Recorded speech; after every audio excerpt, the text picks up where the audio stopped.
AIM-120 암람을 능가하는 한국형 공대공 미사일 KJATM을 만들어라. 이번 영상에서는 제목처럼 미국의 AIM-120 암람을 능가하는 한국형 공대공 미사일을 만드는 것이 과연 기술적으로 가능한 일인가, 그리고 기술적으로 가능하다고 하더라도 지속적인 생산이 가능할 만큼의 경제성은 있는 것인가, 만약 KF-X에 장착할 수 있는 한국형 공대공 미사일이 개발될 수 있다면 어떤 파급 효과를 예상해 볼 수 있는 것일까 라는 문제를 두고 여러분과 함께 생각해보는 시간을 가져보도록 하겠습니다. 먼저 미국 공대공 미사일 암람에는 우리가 알고 있어야 할 두 가지 문제점이 있는데요. 첫째는 의외로 미국의 공대공 미사일 AIM-120 암람보다 더 뛰어난 성능을 지녔다고 인정받는 공대공 미사일들이 많다는 사실입니다. 보유한 전투기들의 성능이 워낙 뛰어났던 미국은 공대공 미사일 개량의 필요성을 그다지 느끼지 못했었습니다. 하지만 반대로 전투기 성능에서 나타나는 차이점을 공대공 미사일의 성능으로 메워야만 했던 러시아나 중국 그리고 유럽 국가들은 공대공 미사일 성능 개량에 많은 시간과 노력 그리고 자본을 투입했습니다.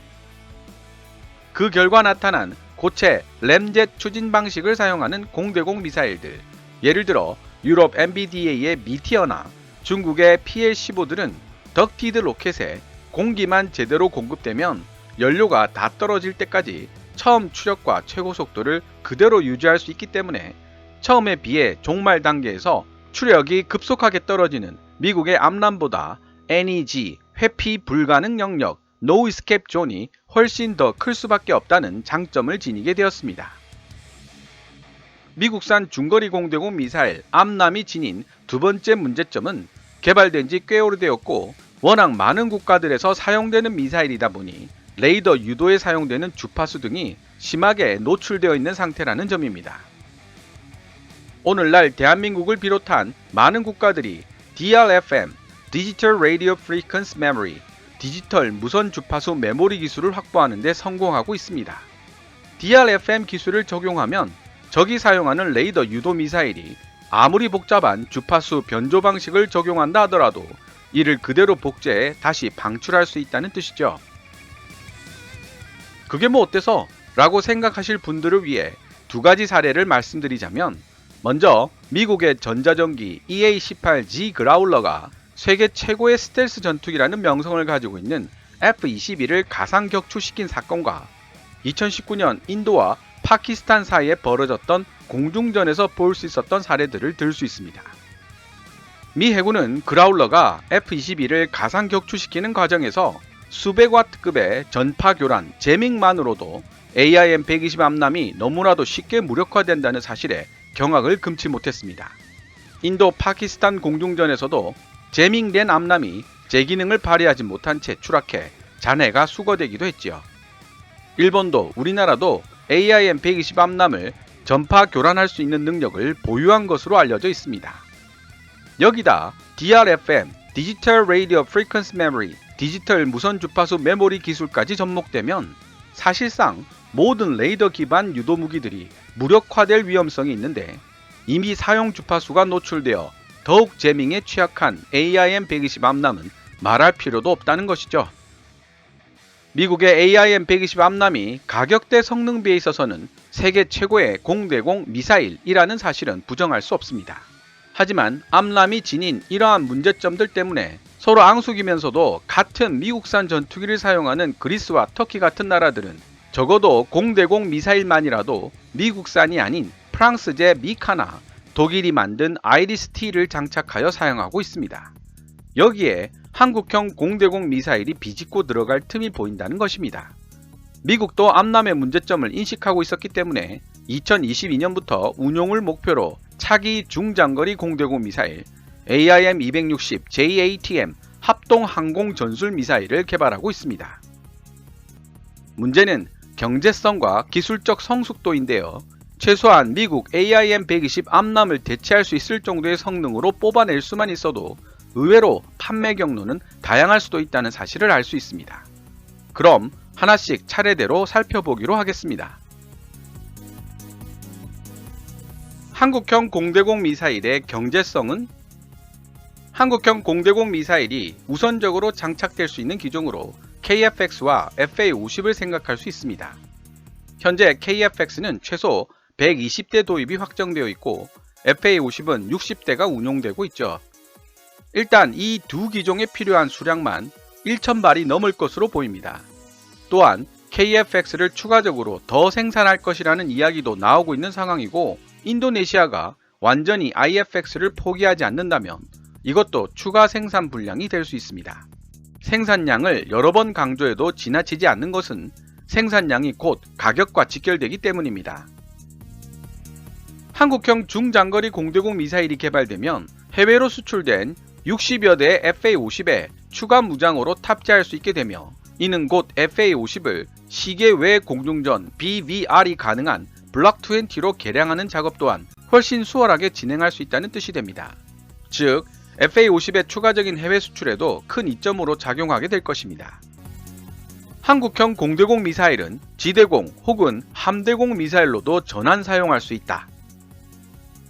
현재 대한민국이 사용하고 있는 지대공 미사일 체계로는 K-31 천마와 KM-SAM 천궁을 들 수 있는데요. K-31 천마는 유효 사정거리가 9km인 단거리 지대공 미사일이며 KM-SAM 천궁은 사정거리가 40km인 중거리 지대공 미사일입니다.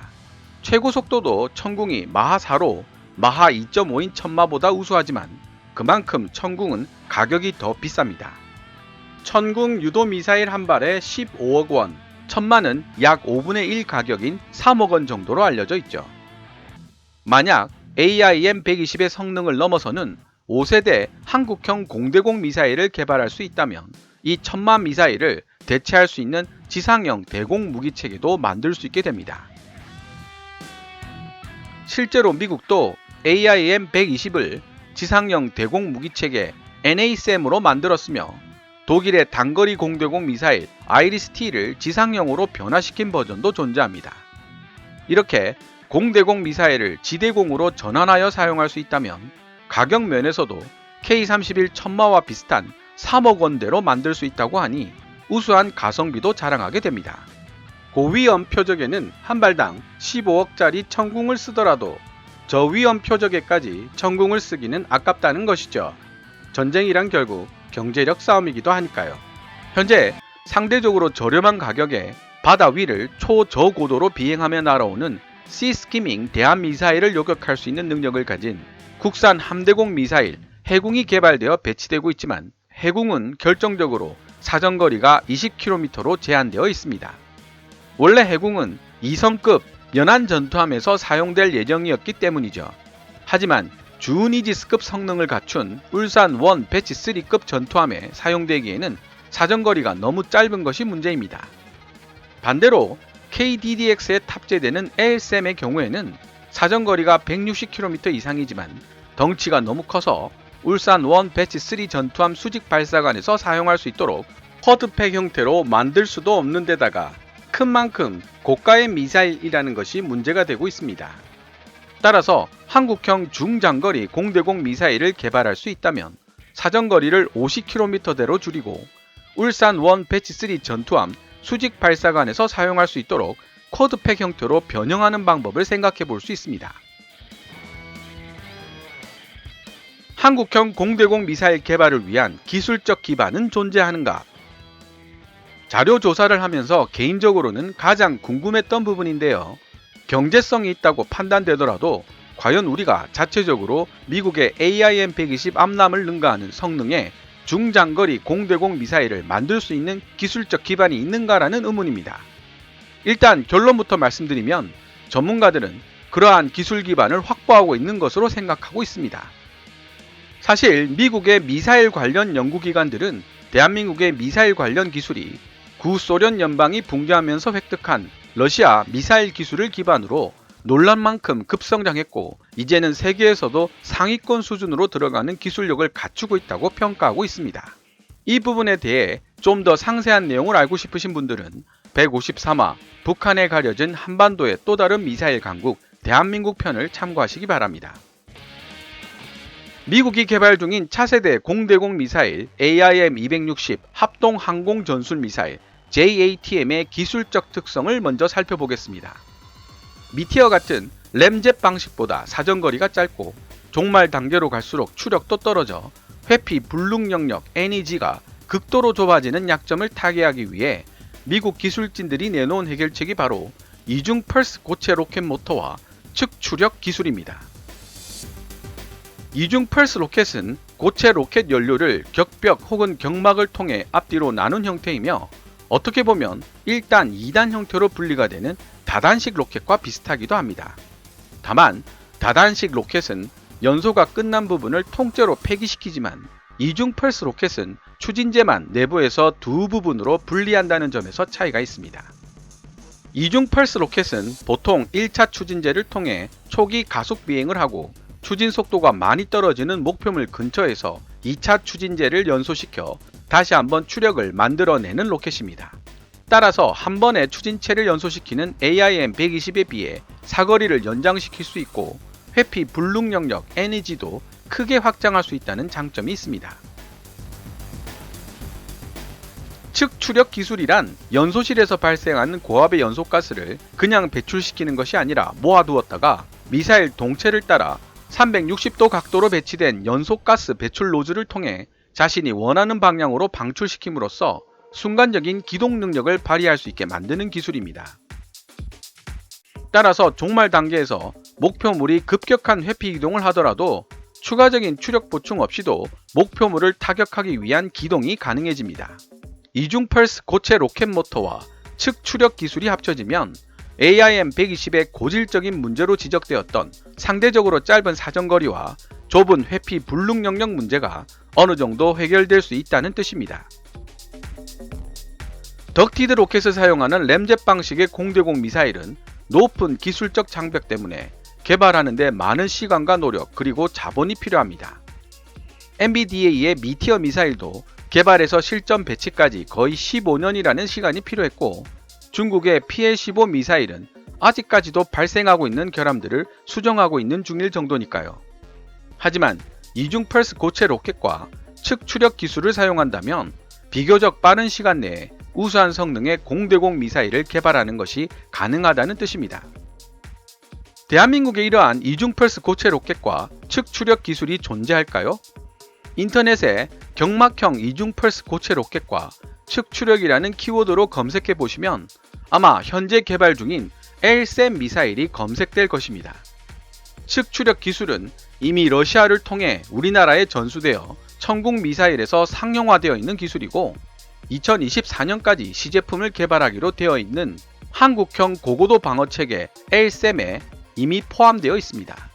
그렇다면 정황상 경막형 이중 펄스 고체 로켓 기술에 대해서도 일정 수준 이상의 기술력이 쌓여 있는 상황이라고 추측하는 것이 타당하겠죠.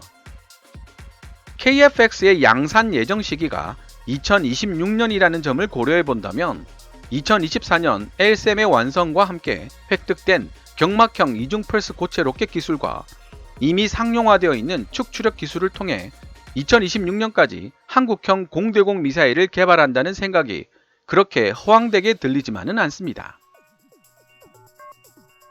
한 가지 더 알려드리고 싶은 부분은 대한민국이 천궁을 개발하면서 러시아에게 이전받은 기술에는 측추력 기술이 전부가 아니라는 사실입니다. 대한민국은 러시아 화켈 설계국을 통해 KU-밴드의 레이더 시커 기술을 이전받았으며 알마즈 설계국을 통해서는 한국형 위상 배열 레이더, 페이즈드 어레이 레이더의 근간이 되는 기술을 이전받았습니다. 이때 이전받은 위상 배열 레이더 기술이 나중에 에이서 레이더 기술로 이어지게 된 것이죠. 미국과 러시아가 15년 이상의 시간과 10조 원 이상의 비용을 들여 개발한 위상 배열 레이더 기술을 대한민국은 러시아의 경제 위기 덕분에 고작 5천억 원 정도의 비용으로 이전받을 수 있었다는 점에서 그야말로 천재일우의 기회를 잡은 셈이었습니다. 아무튼 대한민국의 국방연구소는 이제 KU-밴드 레이더 시커에서 더욱 발전한 KA-밴드의 A4 방식 시커를 개발하고 있는 중입니다. KA-밴드의 A4 방식 시커는 한국을 제외하고는 일본 정도만 기술을 보유하고 있어 암람과는 달리 제민 같은 전자전에 대한 내성이 대단히 강하고 굉장히 우수한 해상도를 자랑합니다. 한국형 공대공 미사일이 만들어진다면 아마도 KA-밴드의 A사 방식 시커를 적용하게 될 가능성이 높을 것으로 보입니다. A사 방식의 탐색 장치 시커를 사용하면 얻을 수 있는 또 하나의 장점은 레이더 방식의 탐색 장치는 기계적으로 레이더 안테나를 회전시켜야 하므로 다양한 구동 장치를 갖춰야 하고, 이는 곧 제작상의 복잡함과 공간 낭비, 그리고 높은 가격으로 이어집니다. 하지만 전자적으로 빔을 회전시키는 A사 방식의 시커는 그런 기계적 구동 장치가 일체 필요하지 않기 때문에 만들기 간단하고 공간 활용도도 높으며 비용을 절감시킬 수 있죠. 자세히 찾아보면 더 많은 시장이 보인다. 대한민국이 독자적인 공대공 미사일을 만들더라도 규모의 경제원리상 가격으로 미국산 공대공 미사일 AIM-120 암람과 경쟁하는 것은 불가능합니다. 대한민국은 AIM-120을 웃도는 성능과 정치적 역학관계에서 답을 찾아야만 하겠죠. 다행스럽게도 미국은 최신형 공대공 미사일을 다른 나라에 판매하지 않습니다. 미국이 AIM-260 JATM을 개발하더라도 시장이 겹치는 것은 AIM-120 암람일 것이라는 뜻입니다. 이중 펄스 고체 로켓 모터와 축 추력기, 그리고 KA-밴드의 A사 시커를 장착한 한국형 공대공 미사일이라면 성능상 AIM-120과 경쟁하기에는 충분하다고 생각됩니다. 또한 미국이나 독일 같은 나라들이 정치적인 이유로 무기 수출을 금지한 나라들이 한국형 공대공 미사일의 수출 대상국이 될 수 있으며, 마찬가지로 이스라엘이 정치적 이유로 척을 지고 있어 무기를 판매할 수 없는 중동 지역이나 이슬람 국가들도 잠재적 고객으로 분류될 수 있습니다. 지금까지 시리즈 영상들을 통해 KF-X의 경쟁력을 제고시킬 수 있는 방안들을 고민해 보았습니다. 사실 저는 전문가들의 의견을 수집하고 제 나름대로 공부하고 이해해서 좀 더 쉽게 설명드린 것에 지나지 않습니다. 더 전문적인 내용을 알고 싶으시다면 군사 전문지 등을 구매해서 읽어보시는 것이 좋을 것 같습니다. 오늘 KKMD에서 준비한 내용은 여기까지입니다. 좋아요와 구독 그리고 광고 시청은 제작자에게 큰 힘이 됩니다. KKMD 유료 커뮤니티 채널 멤버로 가입해 주시면 조금 더 빠른 영상 시청이 가능하고 영상 제작 후원도 하실 수 있습니다. 지금까지 시청해 주셔서 감사합니다. Kevin's Military Channel KKMD